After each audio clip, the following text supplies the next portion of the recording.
this on. If you would, go ahead and open to John and chapter 11. We'll be reading from there in just a few minutes. I'd like for us to consider this morning for a little while what we know as the triumphal entry of Jesus into Jerusalem, and just what an overwhelming and extraordinary event that was. Now, I think in order to better understand, at least in part, what goes on there, especially the crowd and why it's gathered and why the numbers are so great and why the excitement is so high, we really need to back up a little bit in time and go back to when Jesus comes to Bethany and raises Lazarus from the dead. So in John chapter 11 is where we'll pick up that account in verse 17.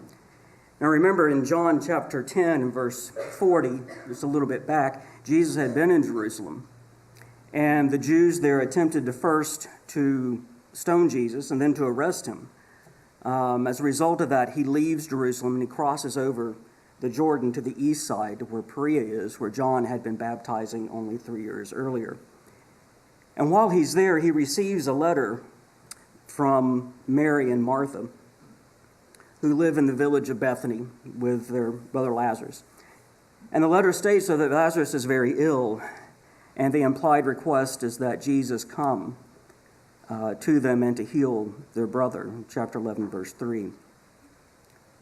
But by the time that Jesus and the 12 reach Bethany, Lazarus has died and has been buried. I want us to begin reading in verse 17. We'll read through the account. As we do so, there is a thread that runs through this account and even further into the events that we'll talk about this morning with Jesus' return to Jerusalem. And it's a group of people. And we'll notice these as we get through, after we finish with the reading, but take note. Beginning in verse 17. Now when Jesus came, he found that Lazarus had already been in the tomb for 4 days. Bethany was near Jerusalem, about 2 miles off, and many of the Jews had come to Martha and Mary to console them concerning their brother. So when Martha heard that Jesus was coming, she went and met him, but Mary remained seated in the house. Martha said to Jesus, "Lord, if you had been here, my brother would not have died. But even now I know that whatever you ask from God, God will give you." Jesus said to her, "Your brother will rise again." Martha said to him, "I know that he will rise again in the resurrection on the last day." Jesus said to her, "I am the resurrection and the life. Whoever believes in me, though he die, yet shall he live. And everyone who lives and believes in me shall never die. Do you believe this?" And she said to him, "Yes, Lord. I believe that you are the Christ, the Son of God, who is coming into the world." When she had said this, she went and called her sister Mary, saying in private, "The teacher is here, and he is calling for you." And when she heard it, she rose quickly and went to him. Now Jesus had not yet come into the village, but was still in the place where Martha and Mary had met him. When the Jews who were with her in the house, consoling her, saw Mary rise quickly and go out, they followed her, supposing that she was going to the tomb to weep there. Now when Mary came to where Jesus was and saw him, she fell at his feet, saying to him, "Lord, if you had been here, my brother would not have died." When Jesus saw her weeping, and the Jews who had come with her also weeping, he said he was deeply moved in his spirit and greatly troubled. And he said, "Where have you laid him?" And they said to him, "Lord, come and see." And Jesus wept. So the Jews said, "See how he loved him." But some of them said, "Could not he who opened the eyes of the blind man also have kept this man from dying?" Then Jesus, deeply moved again, came to the tomb. And it was a cave, and a stone laying against it. Jesus said, "Take away the stone." Martha, the sister of the dead man, said to him, "Lord, by this time there will be an odor, for he has been dead for 4 days." Jesus said to her, "Did I not tell you that if you believed, you would see the glory of God?" So they took away the stone, and Jesus lifted up his eyes and said, "Father, I thank you that you have heard me. I knew that you would always hear me, but I have said this on the account of the people standing around, that they may believe that you have sent me." When he had said these things, he cried out with a loud voice, "Lazarus, come forth." The man who had died came out. His hands and feet were bound with linen strips, and his face wrapped with a cloth. And Jesus said to them, "Unbind him and let them go." The group that we see that kind of appears as we go through this account and will continue to appear again as Jesus is making his descent from Bethany into Jerusalem is the group that we find here in verse 18. Bethany was near Jerusalem, about 2 miles off, and many of the Jews had come to Martha and Mary to console them concerning their brother. There were Jews who had known Mary and Martha and known Lazarus, had learned of his illness, and then since learned of his death. And in the intervening 4 days, they had come up from Jerusalem and sat there with Mary and Martha to console her, much like Job's friends had come to sit with him, only I think they did a better job of it. And so we'll encounter them again in verse 30 and 31, when they follow Mary, who has learned from Martha that Jesus was indeed there asking for her. They are there at this point as well. And when Mary and Martha stand before Jesus and they listen, this exchange happens between Mary and Jesus. They are there in verse 33, and they are weeping with Mary and Martha. And notice that they look on as Jesus wept. We'll see him at the tomb when Jesus calls Lazarus from the dead. And as a result of this, it says that many of them believed in Jesus after seeing this miracle. And you'll notice in verse 42 that Jesus, aware of their presence, mentions them in his prayer in verse 42. If you'll skip ahead in chapter 12 and verse 19, we'll see that they are there as well. Verse 9. When the large crowd of the Jews learned that Jesus was there, they came out not only on the account of him, but also to see Lazarus who had been raised from the dead. In verse 17, as they're going down the mountain in this procession, the crowd that had been with him when he called Lazarus out of the tomb, the same crowd that we've been following and raised him from the dead, continued to bear witness. The reason why the crowd went to meet him was that they had heard that he had done this sign. We must not underestimate the impact of this miracle, of what they had seen on these men and women, and how their response to it would influence not only what was to happen on this coming Sunday, okay, when Jesus makes this triumphal entry, but also the impact on the events that would follow throughout the rest of this week. Yes, Jesus had raised the son of the widow in the city of Nain. He had raised the daughter of Jairus and Capernaum. But see, these things were done in Galilee, far, far away from Jerusalem. And the people that were affected by it, the people who were raised, the family that rejoiced, those people were unknown to this group. But now they had seen something near Jerusalem. Now it was where they lived. Now they saw someone raised from the dead who they know. Lazarus, who they would have spoken about and spoken to. Lazarus, who they knew was dead. And when Jesus raises him, it says that some of them there on the spot believed in him. Now they're going to take this report when they return from Jerusalem, or return to Jerusalem. And they're going to share this, and the recounting of what these people had seen and heard and share is going to have this influence that we talked about. And in this, I think we see the providence of God. This whole thing from the point of Lazarus' death, Jesus' delay, the Jews who are there to console, Jesus mentions them in their prayers, and how we see this continue is part of the providence of God, in that his purpose will be accomplished. Now, some of these that we talked about are returning to Jerusalem. They go straight to the Pharisees.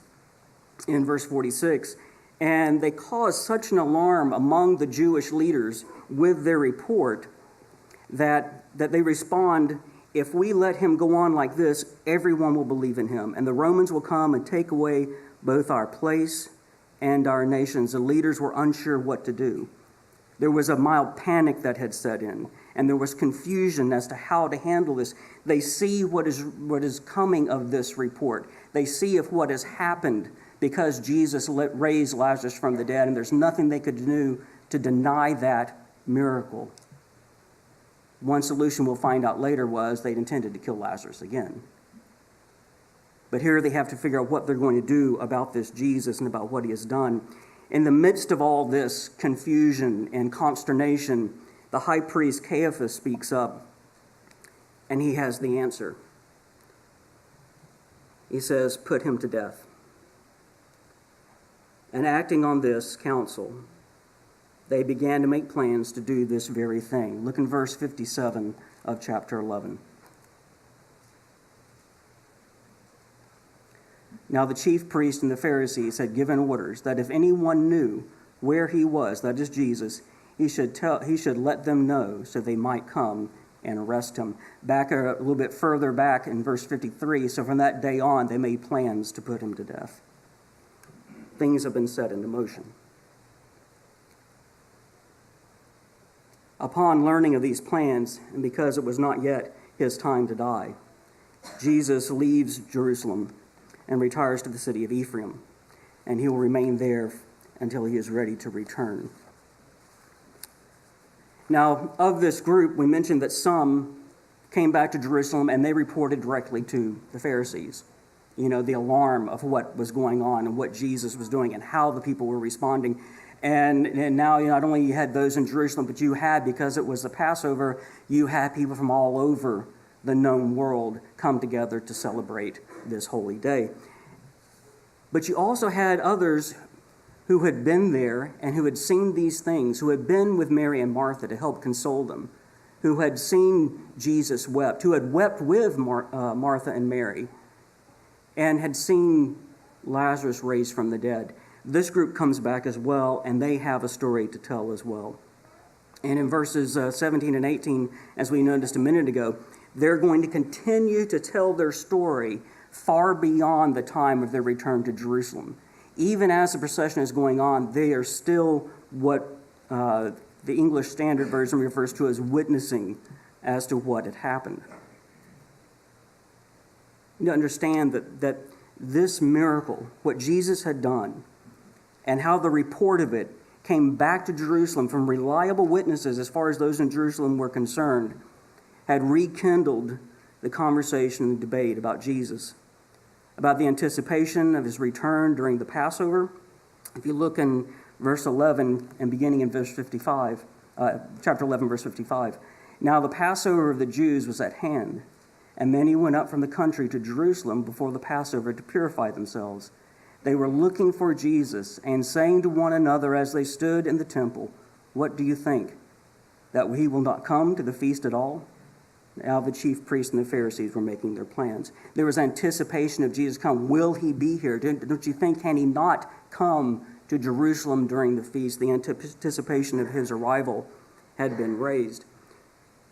And when you add to this miracle that was performed, and the reaction of the people who saw it and who heard about it, add to this the idea that this is the Passover.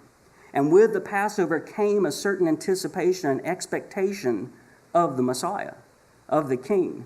That as God had released their forefathers from Egypt, he would also do now in releasing them from Rome. And so when you see these things combined, you see the excitement start to build, the anticipation start to build, and now the stage is set for Jesus to come in to Jerusalem. It is 6 days before the Passover when he returns to Bethany. The meal at Simon the leper's house will take place on the Saturday, and on Sunday we begin the events that we're talking about now. Word of his return has spread, and multitudes of people began to make their way to Bethany to see Jesus. We see that in chapter 12 and verse 9 of John's account. a donkey's colt was brought to Jesus that he had requested. And he mounted it and proceeded from there, from Bethany to Jerusalem. In John chapter 12 and verse 17, Matthew 21 as well, and the other accounts, the crowd is described that is with Jesus as he makes this descent. You see, there was a crowd that set out from Bethany where Jesus was, and the crowd was so great that there were those who preceded him and those who followed him. Now, as this crowd made its way down Mount Olivet, there were also those from the city who were coming out who had heard that Jesus was there. These reports continued to filter through the city, and people continued to respond, and they come out to meet the procession that is coming down the mountain. It's hard to estimate how many people are there, but the crowd is massive, and Jesus is completely surrounded by it as they move down the mountain. Alfred Edersheim beautifully describes the procession down Mount Olivet in this way. They had now arranged themselves, the multitude which had come from the city preceding, that which had come with him from Bethany following, the triumphal progress of Israel's king, meek and sitting upon a colt. Gradually, the long procession swept up and over the ridge where first begins the descent of the Mount of Olives. At this point, the first view is caught of the southeastern corner of the city. The temple and the more northern portions are hid by the slope of Olivet on the right, and what is seen is only Mount Zion rising terrace upon terrace.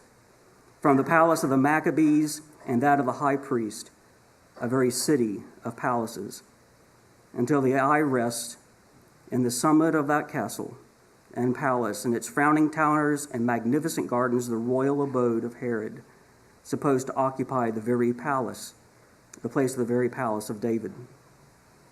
Again, the procession advanced. The road descends a slight declivity, and the glimpse of the city is again withdrawn behind the intervening ridge of Olivet. A few moments, and the path mounts again. It climbs a rugged ascent. It reaches a ledge of smooth rock, and in an instant, the whole city bursts into view. Can you imagine the impact on those as they make this traverse down the mountain, get a glimpse of the city, and their heart rate starts to rise a little bit? They go down, they come back up, and all of a sudden, there is their city. There is the holy city, the city of the people of God. How the sight of this would have lifted their hearts with patriotic pride and stirred in their minds the thoughts of a return to the glory that their forefathers had known under David and Solomon. In John chapter 12 and verse 17, John records that the crowd that had been with him when he called Lazarus out of the tomb, that continued to bear witness. They were there, continued to bear witness. And as they did so, the multitude shouted, "Hosanna to the Son of David. Blessed is he who comes in the name of the Lord. Hosanna in the highest." Matthew chapter 21, verses 9 and 10. And the rejoicing continued with such a level of volume and excitement that some of the Pharisees who had gone out to monitor this, to see what was going on, some of the Pharisees who had gone out in this crowd of those who are praising Jesus' name, they risk inciting the crowd, and they cry out to Jesus, and how close they must have been to him at the time for him to have heard their voices in the midst of all that was going on. They cry out to him that he needs to silence his disciples in Luke 19 and verse 39. Jesus responds, "I tell you, if these were silent, the very stones would cry out." In other words, this will be declared. The truth of who I am will be heard, if not by the voices of men, then by creation itself. And the crowd continues to shout and celebrate their King, their deliverer, and their Messiah. And then, with the noise of the crowd behind in the background, we turn our eyes towards Jesus, sitting on the colt, looking at the city, and weeping. Turn over to Luke chapter 19.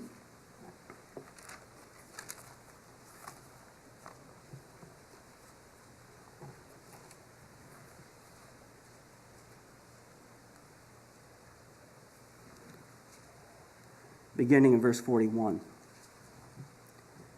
When he drew near and saw the city, that is Jesus, he wept over it, saying, "Would that you, even you, had known on this day the things that make for peace.